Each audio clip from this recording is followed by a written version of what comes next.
as a missionary, I never really feared for my life in a way. So I wanted to go somewhere, and that's where I went, and I always got there, kind of thing. Some missionaries may have ran into trouble, but it really never happened to me. Very dense, yes, very much so. Traffic is chaos, but it's organized chaos. Like everyone's on the same page somehow, but it freaks me out. Or it did at first, at least. Like, I can't believe we're going this fast and that we're weaving in and out. So it's amazing. Travel wise, as a missionary, we didn't ride bikes, and partly because didn't want to get mugged or stolen or anything, because everywhere in Mexico there's always some sort of flea market or some sort of market happening sometime during the day, some location, and you can find anything there. And there's this one market, it's notorious in Mexico City, not in my mission, but just everyone knows about it. It's called Tepito.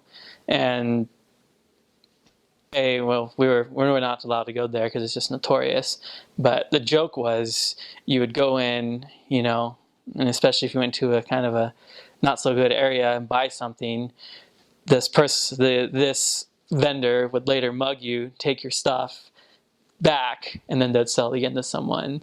That kind of idea. So I was like, I think we tried to avoid that kind of thing. So bikes are off limits, probably because of that reason, and because they would sell anything. Even I've seen just random old like kids' toys or little like old TV remotes and just old batteries sometimes, which is interesting. So they're willing to sell anything. So what you carry with you, make sure it's very like nothing flashy, nothing like, well, that's really cool. Like I would own that kind of thing. I would buy that kind of thing. We carried very plain black shoulder bags because just to avoid that. There is a lot of public transportation, a lot of buses, a lot of little vans that you can get in, and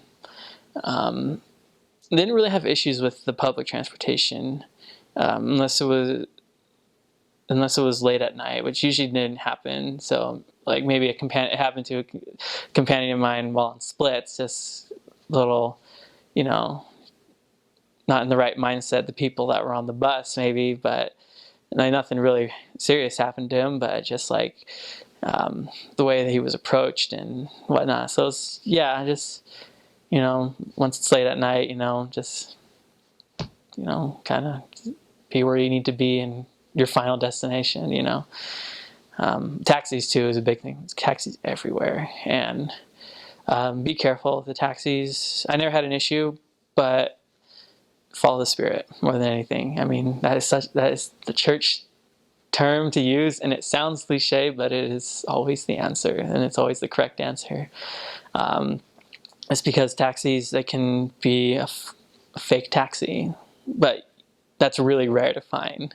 But it can happen. It has happened to not missionaries. That has happened to people where they have the taxi and then they pick up other people that they're not, that's not their customer, get in the car with them and pretty much rob them. So, and it's really sad that that happens, but just be careful.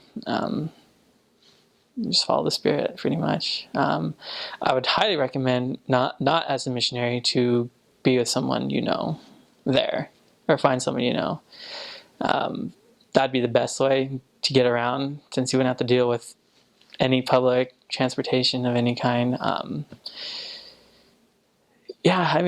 It's not bad. Just be careful on the time of days and where you're heading. There's a few areas. My mission, Mexico City East, was more of the poor side of Mexico City. If you went to the west, very not so. That's where the old church school was, the high school, which is now the MTC in Mexico.